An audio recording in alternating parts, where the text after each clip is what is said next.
नमस्कार. The success talk show मध्ये आपल्या सगळ्यांचं स्वागत आहे आणि आज आपल्यासोबत गेस्ट आहेत Sharvani ma'am. Welcome to the success talk show. जेव्हा आपण सक्सेस बद्दल म्हणतो तेव्हा आपण मॅडम कडूनच जाणून घेऊया की मॅडमची थोडक्यात ओळख. नमस्कार, मी शर्वाणी पिल्ले. मी कलाक्षेत्रात काम करते. मी अभिनेत्री आहे आणि स्क्रीन प्ले रायटर आहे आणि खूप माध्यमातून काम केलं आहे. पहिल्यांदा जी मी सुरुवात केली ती एकांकिका स्पर्धामधून केली. एकांकिका स्पर्धा, नाटक, त्याच्यामुळे रंगभूमी हा माझा अतिशय आवडता आणि जवळचा प्रांत आहे. रंगभूमीवर काम केलं आहे. मी मालिकेमधून काम करते, मी चित्रपटांमधून काम करते, ॲड केल्या आहे आणि माझ्या नशिबाने मला खूप चांगल्या लोकांबरोबर काम करायला मिळालं.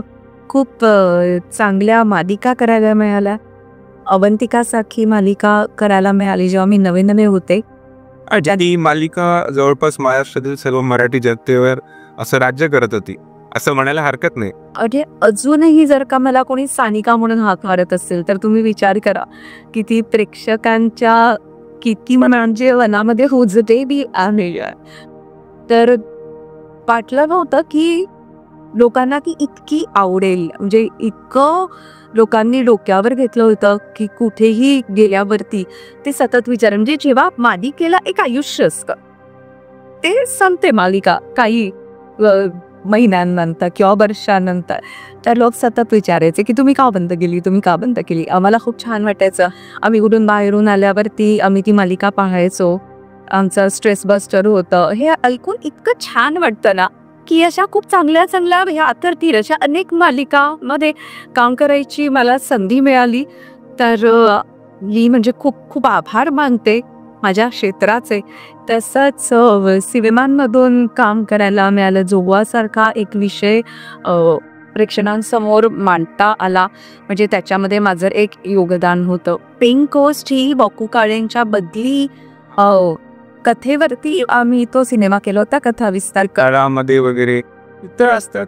करेक्ट. त्याच्यामध्ये उमेश कामत होता, स्पृहा होती, पुष्कर श्रोत्री, मी नंतर समीर चौगुले होता, पौर्णिमा, संजय मोने होते. खूप खूप मोठी कास्ट होती त्याच्यामध्ये. तर तोही एक असं छान हलका फुलका सिनेमा. अजूनही लोक भेटल्यावरती सांगतात की अहो किती छान आहे. आमच्या मुलांच्या मनातील भूताची भीती गेली, म्हणजे माझीही गेली खरं तर. इतकी सुंदर आणि इतकी छान भूतं असू शकतात का. सांगण्यामागचं काय की कलाक्षेत्र होतं, कलाक्षेत्र नसतं. ते तुमच्या आयुष्यात काही ना काही बदल घडवत असतात, तुम्हाला खूप काही देऊन जातात आणि मी त्याची एक भागीदार आहे. ह्यासाठी मला खूप छान वाटतं आणि मी खूप आभारी आहे माझ्या क्षेत्राची. खूप खूप छान ओळख असावी तर अशी जी करतानाही असं वाटेल की अजून काहीतरी सांगायचं राहून गेलं. मॅडम, तुम्ही आमच्या सक्सेस टॉक शोमध्ये आलात, तुमचे विचार आमच्या दर्शकांपर्यंत मांडले त्याबद्दल आम्ही खूप आभारी आहोत. पण आपण असं म्हणतो की सक्सेस टॉक शोमधला आपला जो पहिला प्रश्न आहे तो म्हणजे तुमची यशाची व्याख्या काय, तुम्ही यश कशाला म्हणता? कितीही काही मिळवलं ना तरी ते कमीच असतं. मला स्वतःला असं वाटतं मी यशस्वी आहे आणि त्याचं कारण एकच आहे की मी जे करते ना त्यात जर का मला समाधान आणि आनंद मिळत असेल तर ते माझं यश आहे. बस असं मला वाटतं. नक्कीच. किती युक्त्या सोप्या शब्दात कसं म्हणतात की एका वाक्यात उत्तरे द्या, तसं तुम्ही उत्तर छान लिहिलं आहे.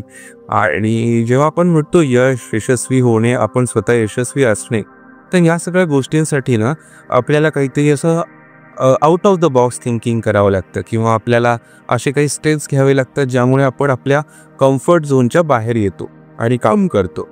तर ते असं कम्फर्ट झोनच्या बाहेर येऊन काम करण्यासाठी तुम्हाला कोणत्या गोष्टी इन्स्पायर करतात? कम्फर्ट झोनच्या बाहेर येऊन काम करण्यासाठी अनेक गोष्टी इन्स्पायर करतात.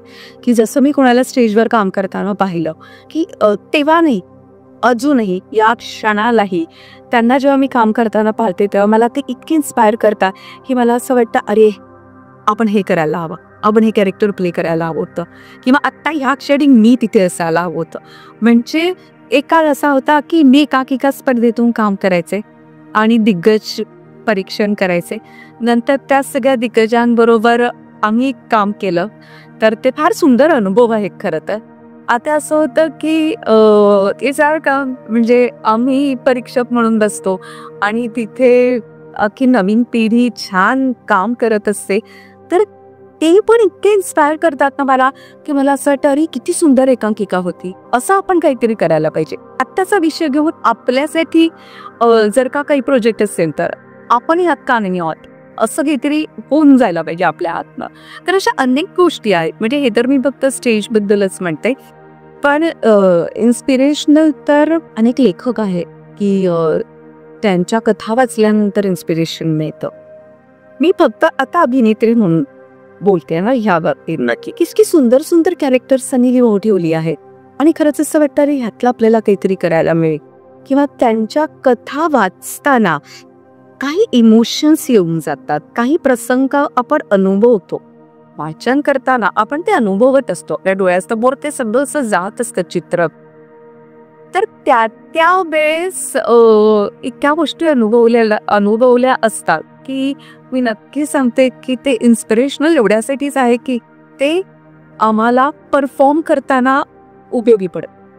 हे म्हणजे आता मला माहित नाही की it's a part of inspiration or what, but I feel like की इट्स अ इन्स्पिरेशन की त्या कॅरेक्टरमुळे ते मला मिळालं होतं वाचताना, आणि ते इमोशन्स किंवा तो अनुभव आज हे कॅरेक्टर करताना तो वापरून मी तो करू शकते. अशा खूप गोष्टी आहेत. नक्कीच नक्कीच. आपण म्हणतो की जेव्हा कला क्षेत्रात आपण काम करतो तेव्हा आपण इमोशनली खूप इन्वॉल्ड असतो, आणि तोच अनुभव तुम्ही आज आमच्या सर्व दर्शकांपर्यंत शेअर केलेला आहे, त्याबद्दल खूप खूप धन्यवाद. आपले खूप खूप मनपूर्वक आभार. तुम्ही द सक्सेस टॉक शोमध्ये आपले विचार मांडलेत. आमच्या दर्शकांना जर तुमच्यासोबत संपर्क करायचा असेल किंवा आमच्या दर्शकांना तुमच्याशी कनेक्ट करायचं असेल तर ते कसे करू शकतात? इंस्टाग्राम आहे, नंतर मेसेंजर आहे, जे फेसबुक कोणी जे वापरत असते तर ते मला नक्कीच त्याच्यावरती कॉन्टॅक्ट करू शकता. मी आई देऊ ठेवते, शर्वाणी पिल्ले, स्पेलिंग सांगते, SHARVANYPILLAE.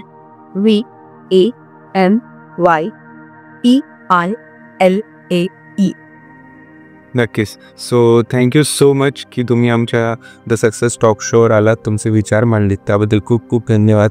आपल्या पुढील वाटचालीसाठी मनपूर्वक शुभेच्छा आणि खूप खूप देवाचरणी प्रार्थना की तुम्ही अजून यशस्वी व्हा आणि तुमच्यातलं असलेलं टॅलेंट लोकांपर्यंत पोचवा. एक चांगला पॉझिटिव्ह कॉन्टेंट क्रिएटर एक स्वतः तुम्ही बना, यासाठी देवाकडे खूप खूप मनापासून प्रार्थना. Thank you so much. मी गंमत दप्तरची सांगते की माझं नावच शर्वाणी, म्हणजे कोणी विश्वास नाही ठेवत, पण जिची वाणी शरासारखी आहे ती शर्वाणी.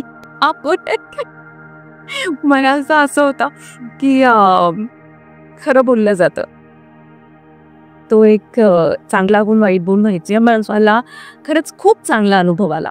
कन्सिस्टन्सी मी तुमच्याकडून शिकले, जी प्रत्येक कामाला लागते, आणि तुमच्या यशाची ती उरुगिल्ली आहे की तुम्ही इतकं सगळं करतायत. म्हणजे आपल्या गप्पांमध्ये मला अनेक गोष्टी तुमच्या कळल्या की एखादी गोष्ट किती पॉझिटिव्हली तुम्ही घेता आणि ती कशा पद्धतीनं करतात. पण मला खूप छान वाटलं की एखादी गोष्ट करायची ठरवली तर ते तुम्ही करत असावे, असं एक मी त्यातनं धडा घेतला की आपण हे करायला पाहिजे. जोपर्यंत अचीव होत नाही तोपर्यंत पाठपुरावा सोडायचा नाही.